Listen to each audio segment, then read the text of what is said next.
Kumusta po ang lahat ng ating mga kamag-aaral sa araw na ito? Atin pong ipagpapatuloy ang ating nasimulang series, Grace Given, Grace Received, at this is part 2. And today I would like to discuss with you and share with you what grace does, the law or religion cannot. Alam po nyo, mga kamag-aaral, ako po ay lumaki sa tinatawag nating the era of pep songs. Try ko po yung iba ay makaka-identify sa akin ng mga pep songs na siguro po that was around 70s, early 70s or even mid 70s, no? Na we were singing high energy musical songs or musical performances para po mag-create ng enthusiasm and great actions. Mga pep songs po ba? And it was really fun to sing pep songs. There was a song that I still remember we were singing that time. At ito po ay nagsasabi ng ganito. You cannot go to heaven with a lipstick cause God in heaven doesn't like a lipstick. Something like this. Hindi ko na po masyadong ma-memorize o naaalala yung lyrics. But you can't go to heaven with a lipstick because God in heaven does not like a lipstick or does not have does not have a lipstick there.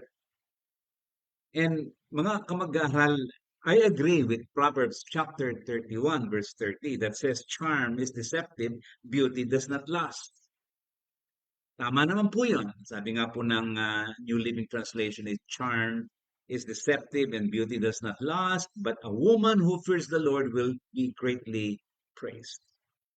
Tama naman po na talagang yung lipstick ay it helps sa beauty but it does not last. Ano sabi nga po sa Tagalog nga po sa mabuting balita sabi, mandaraya ang pangakit at kumukupas ang ganda.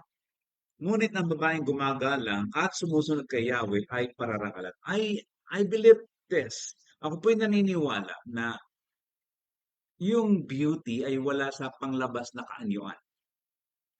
But to sing like this, you can't go to heaven because you have lipstick. Hmm, that's too far stretching, in my opinion, if not wrong at all. Isa pa rin pong inaawit na sa the era of pep songs ay kadugtong po noon, you cannot go to heaven with a miniskirt because God in heaven doesn't like miniskirts. Yung maikli, you know.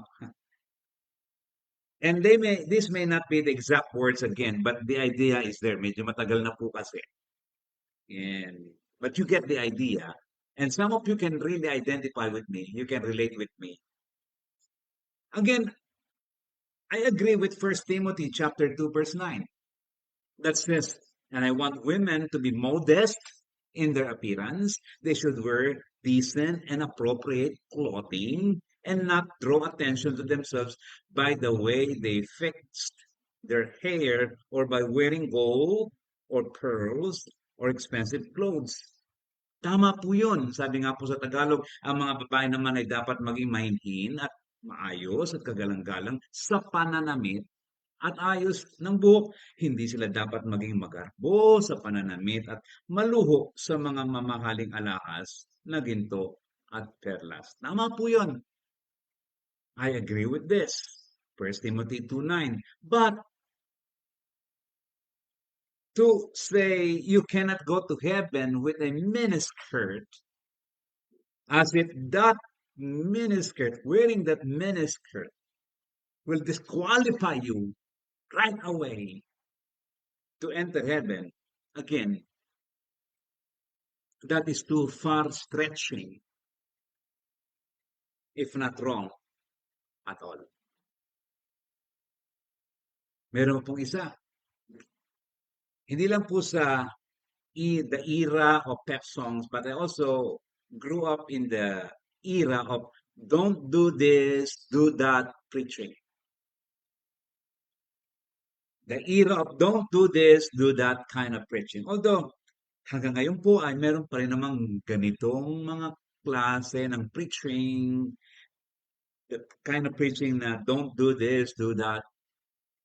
And the preaching content could be something like, you cannot go and watch a movie in a theater because if Jesus returns and you are inside a theater, which was considered a worldly place, isang makamundong lugar,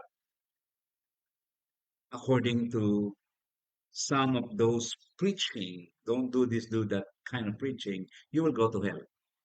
Impyerno ang iyong paroroonan kasi dumating si Jesus e nasa loob ka ng sinihan.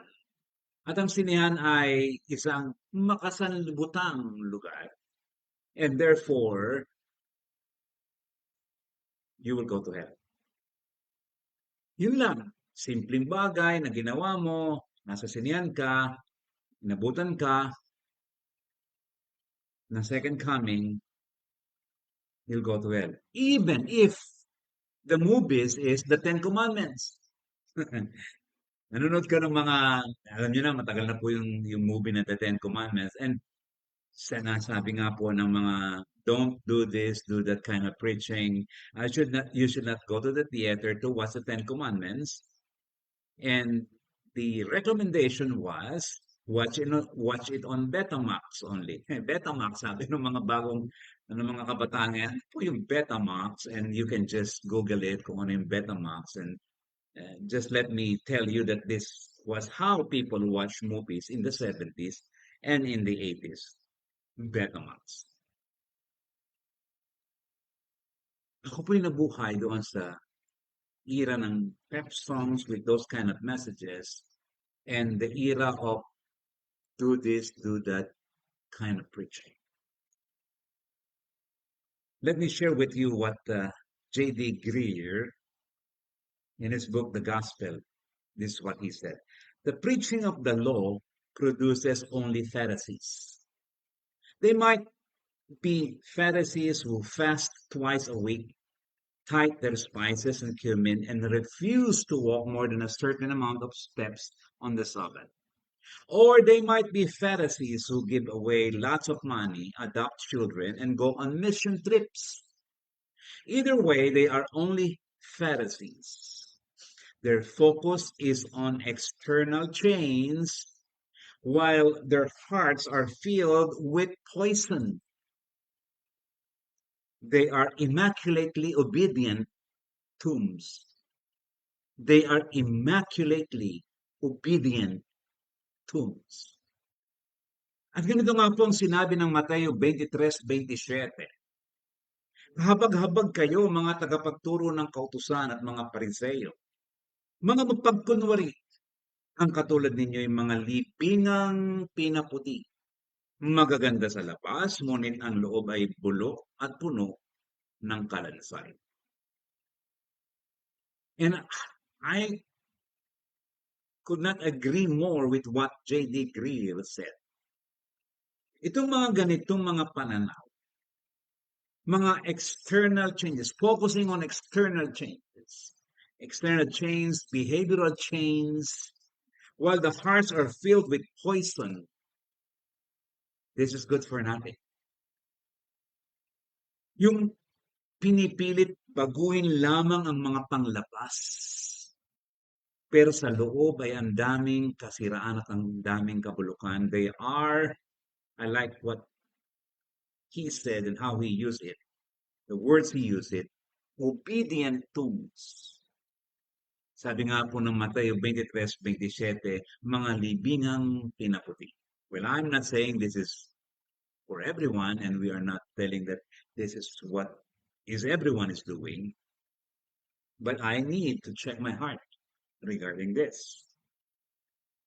Even some unbelievers, yung mga hindi mananampalataya, na ating mga kakilala, kaibigan, at nasa paligid natin, meron po silang marahil mga panahon that they get turned off by some so-called religious hypocrites. Medyo nagte-turn off po sila kasi nga because of the demonstration of hypocrisy or religious hypocrisy. Kagaya nga po ng isang kwento. Ito po may kwento, maybe this is true, maybe this is not exactly true. But a story was told about a woman in prostitution who one day met a Christian man, while she was begging for some money. Nangingi po siya ng limos. She was unable to buy food for her 2-year-old daughter. Kailangan nila ng pagkain. Kaya nalilimos sila, at ito pa ang masakit. During their conversation, sinabi po ng babaeng ito, this woman in prostitution, a mother, she told the Christian man, and probably she didn't know he was a Christian. She told him that she had been renting out her daughter for sex.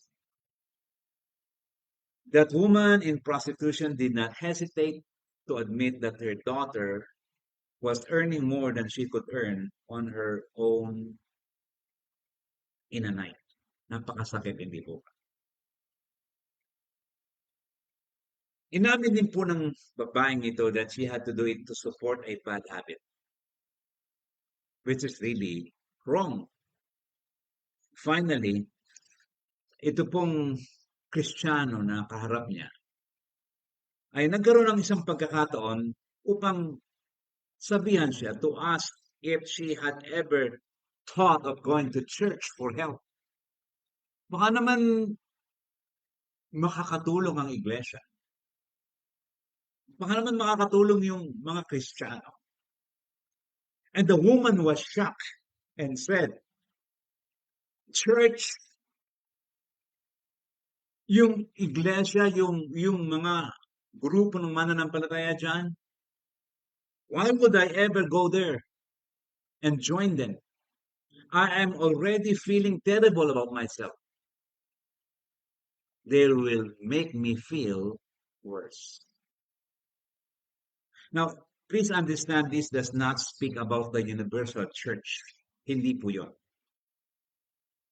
But it might be true that some visible local congregations or church members will make sinners feel worse because some of them intentionally or unintentionally they are wearing robes of self-righteousness.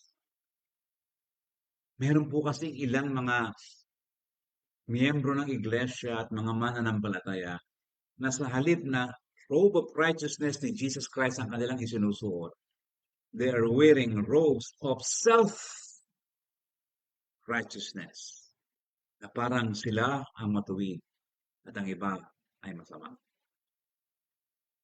Now, this is a fact, and listen to this. Jesus' followers are wearing the robe of righteousness. Isaiah chapter 51 verse 10, Philippians chapter 3 verse 9, we have that robe of righteousness. And it is an offense for Jesus' followers to wear robes of self-righteousness. It is an offense for Jesus' followers to wear robes of self-righteousness. Hindi nararapat, masakit, masagwa na ang mga tagasunod ni Jesus ay nagsusuot, nananamit ng balabal na tila sila ay makatwiran at matuwid. But inside, hindi naman.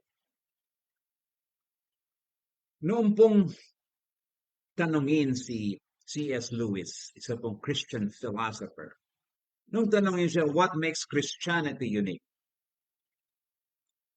Ganito po ang kanyang sagot. Oh, that's easy. It's grace. What makes Christianity unique is grace. Kasi sabi niya, paliwanag niya, all religions except Christianity say that a person must earn the approval of their God. Lahat ng relihiyon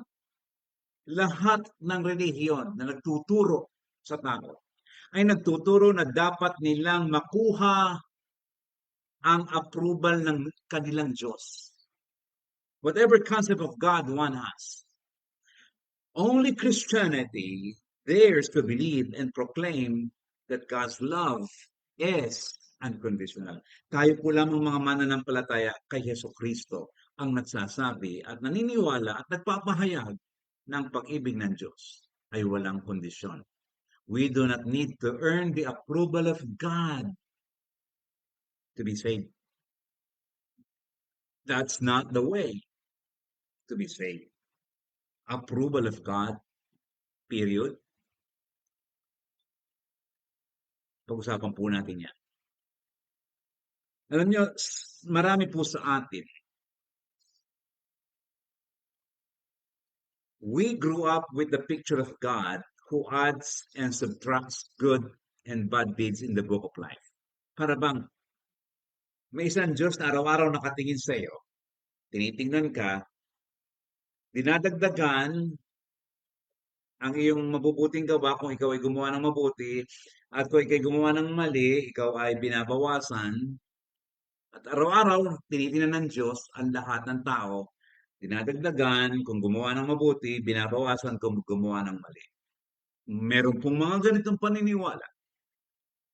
Meron pong ganitong mga Kristiyano na ang paniniwala ay ganito. Ang Diyos naroon sa itaas, may timbangan, at tinitingnan niya ang bawat Kristiyano, dagdag ng blessing o dagdag ng kabutihan kung gumawa ng mabuti at nagbabawas. At sa dakong huli ay titimbangin kung mabigat ang nagawa, mas maraming nagawa, papasok sa langit. At kung mas mabigat at mas marami ang nagawang mali, papasok sa impyerno. Somehow we miss the God of the Gospels. Because this God of the Gospel is a God of mercy, God of generosity, God of grace. Sometimes, atin pong naramdaman that we must do something to be accepted. And when we feel accepted because we think we have done enough, eto ngayon, we require others to do the same. O ako, I have done enough. God is accepting me. God is so pleased with me. And so in order for me to accept you, you must also please me. And I require you to do the same. I have done enough. You need to do enough. So I will accept you.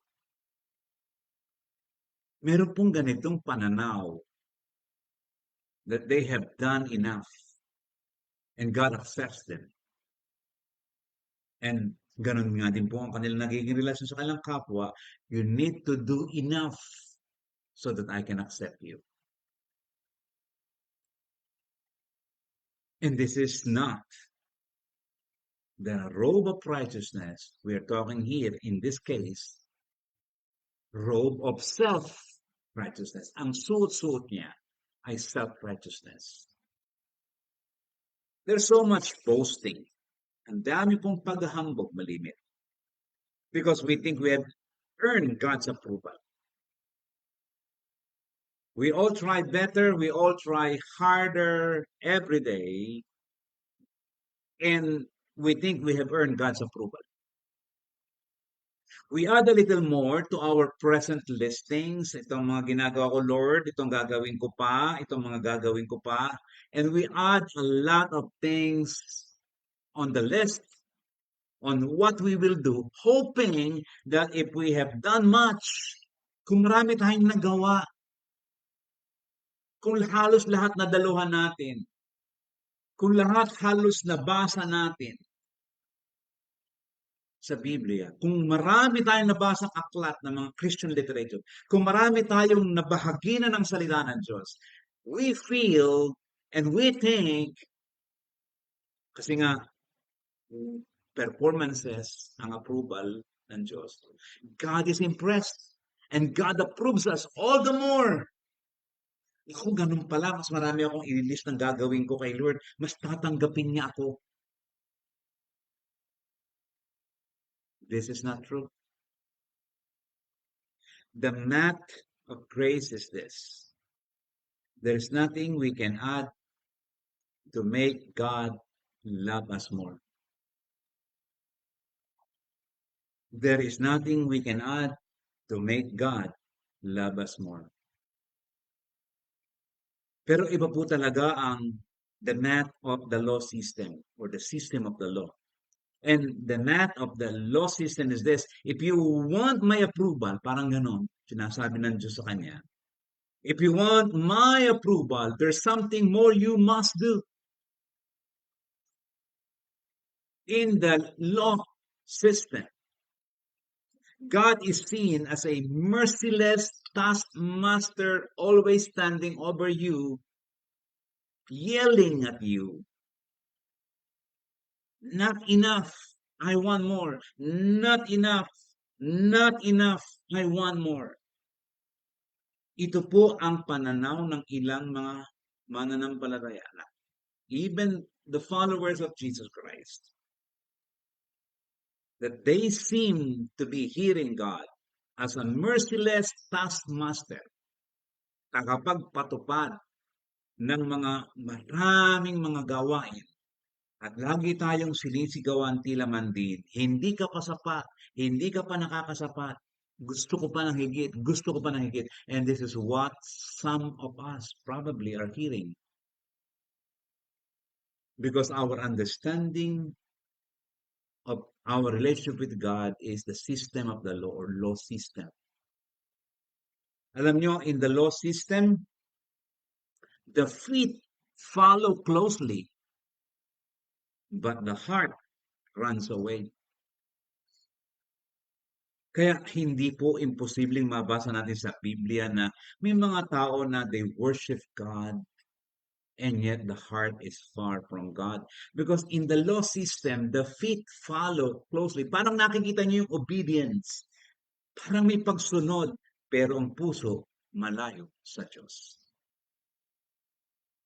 Again, let me share with you what J.D. Greer said. The gospel is not just the diving board of which we jump into the pool of Christianity.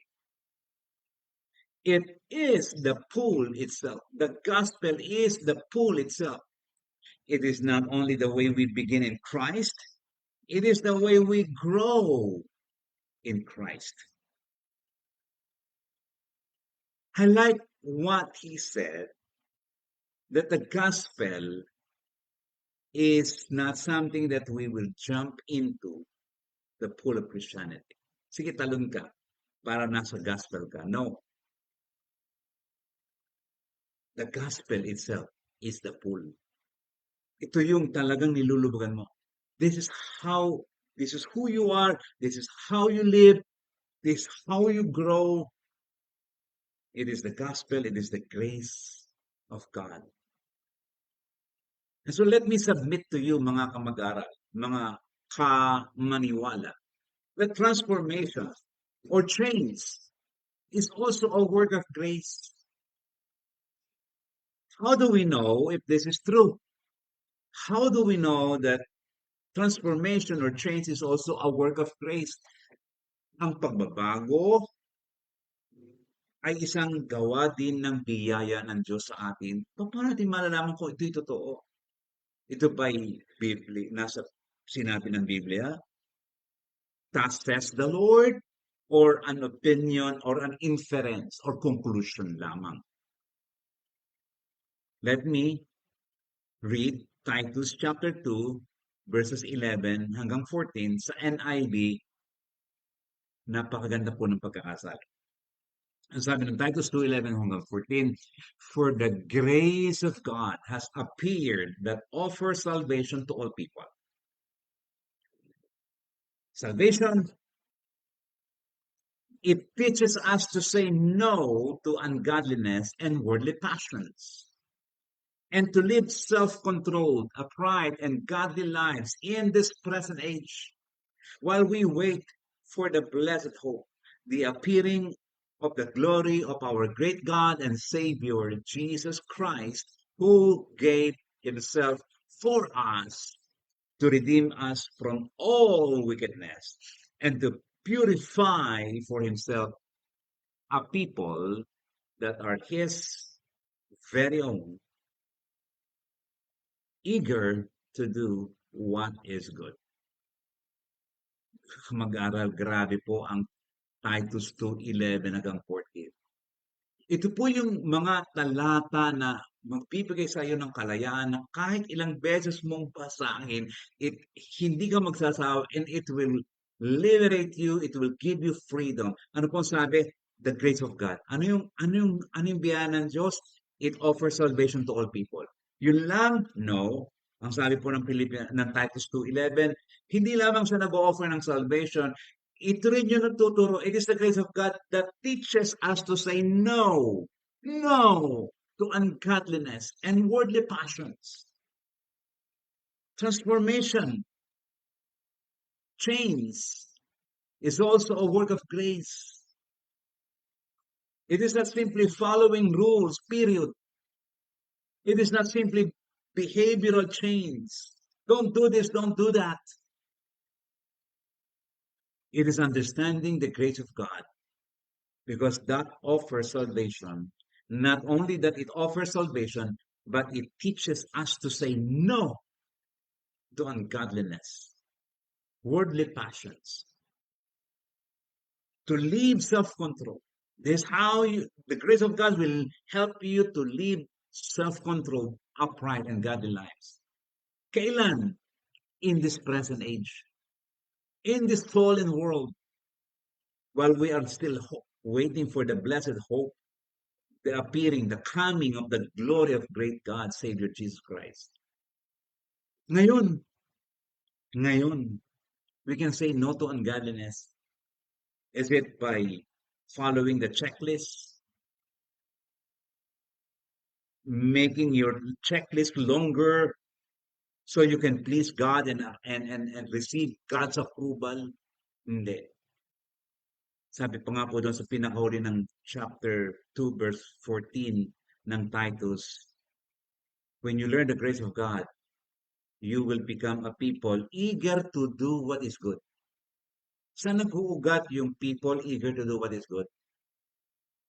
Yung sabihan mo ang tao na do this, don't do that, do this, don't do that. No, it is by understanding the love of God, the grace of God, the gospel of Jesus Christ. Don't miss it, mga kamag-aral. Transformation, change is also a work of grace. It teaches us to say no. Tandaan niyo pa po, mga kamag-aral, ang inaawit natin, Rock of Ages. Bahagi po ng awit natin doon sa Rock of Ages na nagsasabi ng ganito. It was grace that taught my heart to fear. Ang biyaya din ang nagturo sa aking puso upang magkaroon ako ng reverence, ng fear of God. Hindi yung ako'y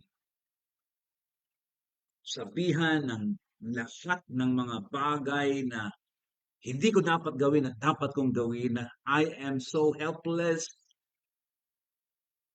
because I do not have the power inside of me, but it was grace that taught my heart to fear. It is grace that helps us be eager to do what is good. Nakakapagpalayang mga katotohanan, Titus 2:11 hanggang 14. Transformation or behavioral change does not happen by self-determination. It does not happen by self-determination alone. Transformation is a solid dependence on God's grace to work in us, to work inside us, to work through us. Transformation is a solid dependence on the grace of God. Let me share with you what Tim Keller said. Ang sabi po niya ganito, the gospel, and I insert grace, the gospel is not just the ABCs of Christianity. It is the A to Z. It is not the first step in a stairway of truths. It is more like the hub of God's will of truth. Parang sinasabi po ni Tim Keller dito, that all other Christian virtues flow out of the gospel, out of understanding the grace of God. And so the gospel is not just the initial understanding of you're a sinner and you need a savior. The gospel is also the A to Z. It is not the first step, but it is the hub of God's will of truth. It is the source of all other Christian virtues flowing out of it, flowing out of the gospel. So we can live according to God's will. Transformation is a matter of grace. Transformation is a God-dependent life.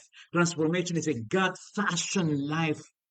Transformation is a God-loving life. A life renewed from the inside and working itself into our conduct as God accurately reproducing his character in us. Christ-likeness. How can you be Christ-like? By being God-dependent, by being God-passionate, by being God-loving. This is the start of everything, and from there it will flow. Everything will flow out of that. By understanding who God is, what he has done for you, and by loving him. You know, the system of the law or law dependent as a way of salvation is futile. It is ineffective and useless. Yung system of law po at yung pagdepende lamang sa pagsunod sa kautusan upang ikaw ay maligtas, ito po'y useless. Why? We already violated the law. Lahat tayo nagkasala. It cannot help sinners. Kapag na-violate na natin ang kautusan, wala nang magagawa ang kautusan sa atin. What sinners like me need is the grace of God, which I can receive through faith. Ang kailangan ng kaisang kagaya ko na makasalanan ay ang biyaya ng Diyos.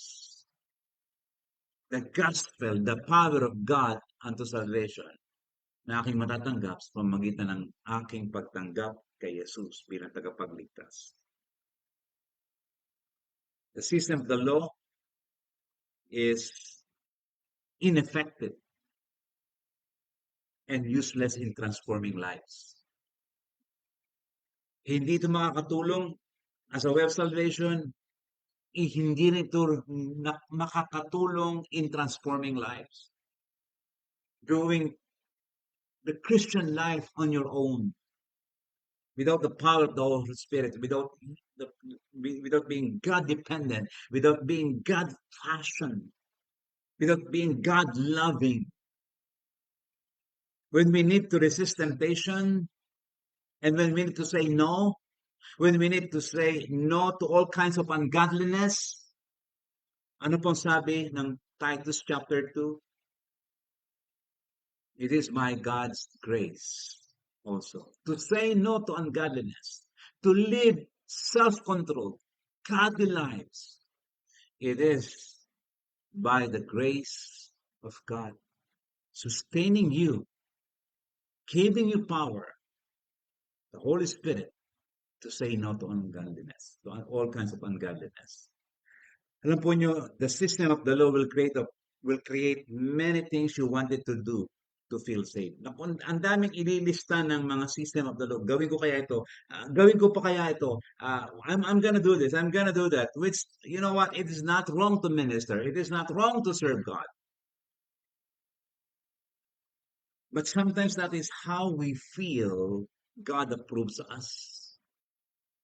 Religion will give you a lot of work to do. Definitely.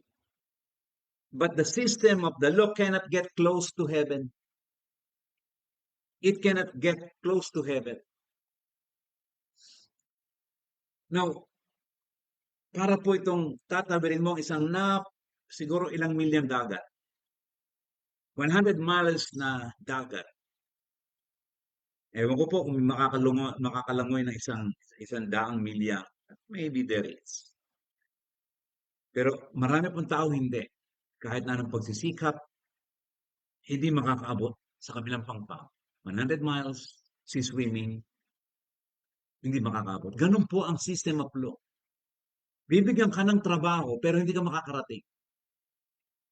Pero meron pong system ang Diyos na dadalhin ka niya, and that is Jesus Christ bringing you from one shore to another shore, and that is the system of grace. Grace system. As sinners,